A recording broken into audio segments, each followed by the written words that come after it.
Hey guys, my name is VaulSC, hope that you are doing well. In this video, I'm going to explain how you can use the new collection of 3D miniatures for your games of Conquest, The Last Argument of Kings, on Tabletop Simulator. We'll talk a little bit more about why you might want to do that later in the video. But the main thing that you need to know is that you need to go down to the link in the video description for this video. Right, so that's going to take you to something that looks like this on Steam. You might want to make sure that you click on the subscribe button right here, and if you're feeling generous, maybe leave me a comment or click on the thumbs up. It doesn't really matter. But anyway, you want to then come to Tabletop Simulator. Okay, so that's going to, it's going to give you this workshop here, but if you want to come out to the main menu, the way that you find this is you go create game, go multiplayer or single player or whatever you're going to be doing, and make your server, and then it's going to appear on your workshop list. So if you look at your workshop list, you really should have this complete Conquest Argument of Kings base mod. So that is going to take you into the main area that we use for playing Tabletop Simulator, which has the table, and it has the turn tracker and the counters and some of the other saved armies. If you look in here and you load up, for example, 100 Kingdoms, it's got a lot of really old sort of 3D scans and so forth that will eventually load up. These are very, very old, and they come with all of these cards and things, but they at least have a lot of the miniatures that you can use. But what you're doing is you're subscribing to my particular workshop, which has my stuff in it.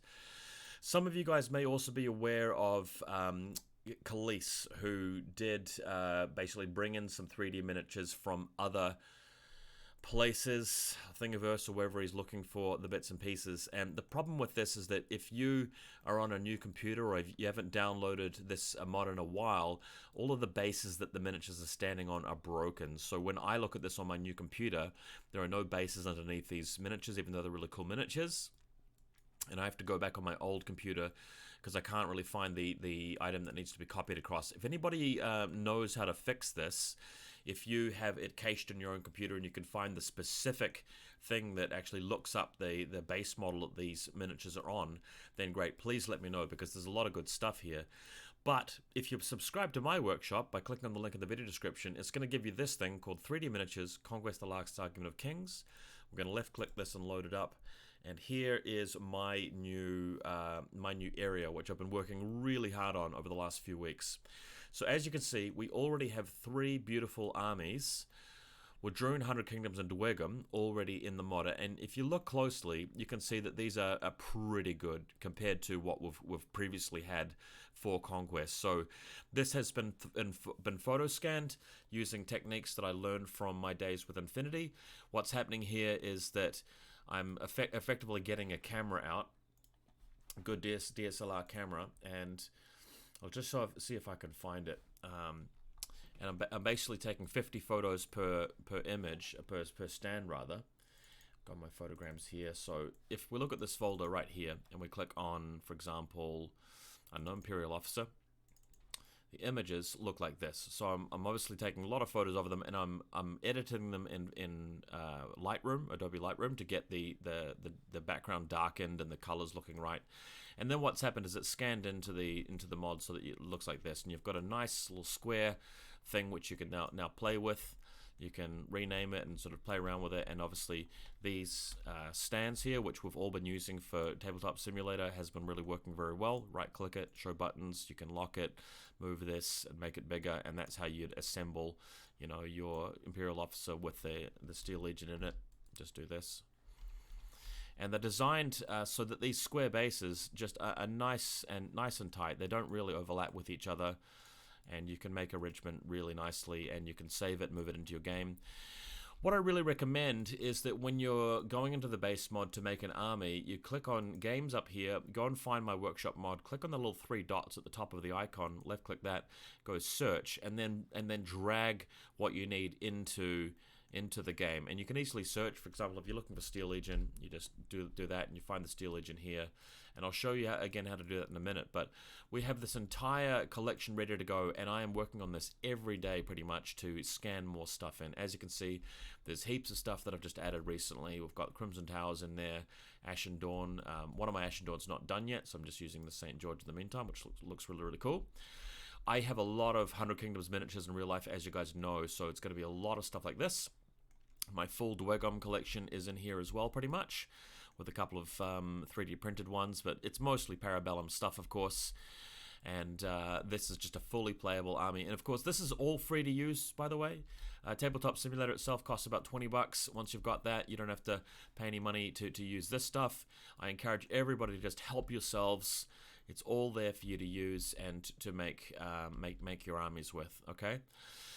A couple of other little tips. I'm starting to work on things called pre-made states regiments. The way this works is that if you drag this out, one thing that used to be a bit of an issue with these stands, you'd have to lock your miniatures to them so that you can wheel around all the stands at once, and then you'd have to add and remove them.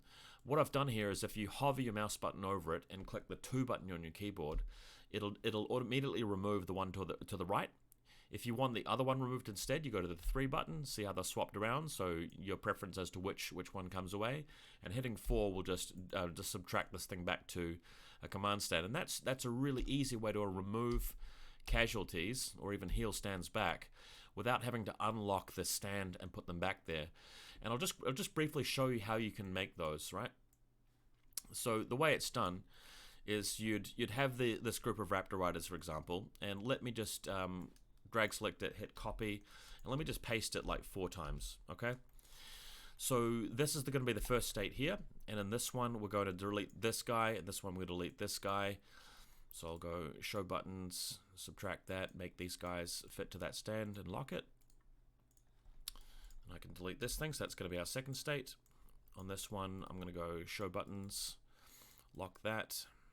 Oh, hang on, no, lock that. Now we can lock it after I've got that right. And this guy's just going to be by himself over here as our last remaining stand. I guess you could pick anyone. What you then do is you hold down Control on your keyboard, so left keyboard Control, left. Oh, hang on, I haven't actually locked this one. So I'll go Show Buttons, Lock, Hide Buttons. All right. Okay, so now without anything selected, hold down Control, left click on this, and then hold down Control, left click on this, left click on this, left click on this. Going over to this one, right click, create states. They all disappear, and now hovering over this with that selected, 1 just picks the first state, 2, 3, and 4 on your keyboard, the row above your letters. And that's a really helpful way of retaining the stand that they come on, allowing you to obviously wheel if you want to, and just do all of the shenanigans with the actual stand, or just actually remove them without actually having to unlock the guys. And because the lock button sometimes gets broken, making those stands can be really, really useful for your games, right? For some of these factions, for example, Wadroon, I've got this raw thing here. It's basically got a few of the individual scans that I made where they're not actually on a base. And the reason why I've done that is just because you might like to compile your own character stands. For example, if you put the chief on top of the stand, you can position them wherever you like, and then you can add stuff like these trees and shrubs. So if I search here, you might find some sort of little thing that you want to put on his stand. For example, he might have a little tree, and the way that you do this is you just affix the stuff to the stand however you want. Let's lock the stand. Let's chuck this on top of the stand, shrink it down a little bit. You can lock it. Then you can use this fix tool. So left click attach. Just make sure that's highlighted. Left click hold. Make sure this is highlighted and remove it. Hit F1 to escape out of that. Lock. That's L on the keyboard. Now that piece of shrubbery is actually locked to it. And we can bring the chief onto it here. I'm going to lock him. F8 on the keyboard. Hang on. Sorry. Lock this thing as well. So F8 on the keyboard to position him. So he might be positioned, I don't know, here. Bring him down a little bit. And then attach him onto the stand as well. Now locking will actually move this entire thing around. And this is just something I've done to allow people to customize their own character stands, basically. So you can bring out your chosen or your blooded or any other bits and pieces you've got and just attach them to this guy's stand. And that's how we are creating like a bit more of a customized one if you like that. So that's optional. But as you can see, the quality of these renders are very, very good because they've been photographed reasonably well, and they've been photo edited through Lightroom, and just generally the process for creating them has been done with a lot of practice and skill from my experience with photogrammetry from Infinity. Alrighty, so now that we know how to do all of that, let's just come back over to the main Conquest mod. So if we load that up, let's pretend that you are wanting to play a game against somebody. So you're going into this and you're choosing your mission. Maybe you want to roll randomly for it. So let's say you're playing Decline Flank over here. I think that some of the objective markers are actually a little bit broken at the moment. But anyway, this is your thing here. Let's say you want to play with 100 Kingdoms. So you click on Games and you go 3D Miniatures, Search. You can use this tool to find the things that you want here. Or if you want to just bring the bag of 100K miniatures, you can just left click, drag and drop it, and now you've got the miniatures available. You can search here. If you want to bring a bunch of movement trays over, and then you can start assembling your list. So let's say I want to bring in some men-at-arms. Here we go, and I've got the men-at-arms command stand. By the way, the lighting might look a bit better if you choose gradient over here and just bring this up a little bit. There we go. Note that these will automatically snap and turn around to the right thing, which is convenient. And we've got Control V, copy paste. There's our little group of guys, very, very useful. Men-at-arms just so good at capturing objectives. And this is all we really need to do to get our guys in ready to play, you know? They're going and capturing objectives and things. If you are playing a scheduled game against somebody where it's time zones and you're agreeing to play at a certain time, why don't you just like assemble your entire army on the base so you get the whole collection there, and then just right click save object once you've got the entire army selected, and that way you just drag and drop the entire army onto the field very, very easily. It's just so simple to do that. Just from the save job object thing. For example, this Old Dominion army, as you can see, I've just dragged it out into the midfield, and it's just ready to go basically. So that's a really good tip. But I want you guys to just be aware that this 3D Miniatures collection is now available. I'm going to be adding to it, and I really hope you enjoy it because a lot of effort went into this, not just the actual physical collection of the armies and the painting of them, but the 3D scans as well. And I'm looking forward to borrowing other armies from my friends like Old Dominion, City-State, Spires, so we can get a really cool collection. Tabletop Simulator, again, it's not a substitute for real tabletop wargaming. There's nothing better than actually showing up in person and seeing the miniatures in your hands and throwing dice in a real-life game. We're not trying to replace that at all. Tabletop Simulator is a good way of playing against people from other countries that you wouldn't have a chance to play. If you're playing the same person in real life all the time, this is a good chance to play someone else. You can get more games in. It increases your skill from more practice. It lets you try out miniatures that you don't have. I can build an army with miniatures that I just don't have in my collection and see whether I like that style of list, whether I should then go and buy the miniatures. That's a really good way of testing them. It's a good way to play factions you haven't tried before, that I don't own, that nobody in the meta owns. The new Sorcerer Kings, for example, you could play Sorcerer Kings on Tabletop Simulator. You can have tournaments with people overseas. It's just a really good supplementary thing to have along your real life hobby, right? So it's not conflicting with real life gaming at all. It's there as a thing that enriches it. Lastly, I do have a tutorial on my YouTube channel about how to make your own scans, but that tutorial is specific for Infinity the game, and the process is ever so slightly different. So if you guys are keen, I will make a tutorial showing you how you can make your own miniatures for 3D scanning into TTS.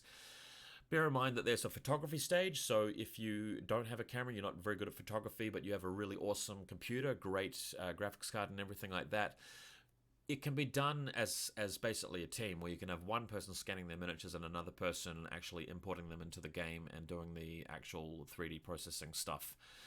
If you don't have Adobe Lightroom or a similar program to really make the images look good so that the miniatures are going to look good as a result, you can always put them into a Google Drive folder and send them to me, and I'll actually make them for you. For example, let's say you've got no idea how to do 3D scans, but you're an amazing painter, you've got some really awesome miniatures, and you have a good camera and a turntable. If you like, you could always basically take, let me just find this, you could go and take 50 photos of your own, and they're going to look like this. They need to be on a turntable. You effectively take 25 photos on the turntable from a low angle, and then another 25 photos from a higher angle where it'll look like further up. And then you send them to me, and I can actually make a 3D scan out of that. So that's a really good thing to try. or of course you could just wait for my tutorial to come out, which hopefully I'll make pretty soon. So get going, guys. Let me know how your games of TTS go. If you'd like to play against me on TTS, I'm always up for it, trying to play at least one game a week. I was really enjoying Conquest Last Argument of Kings at the moment, and hope you guys got something out of this.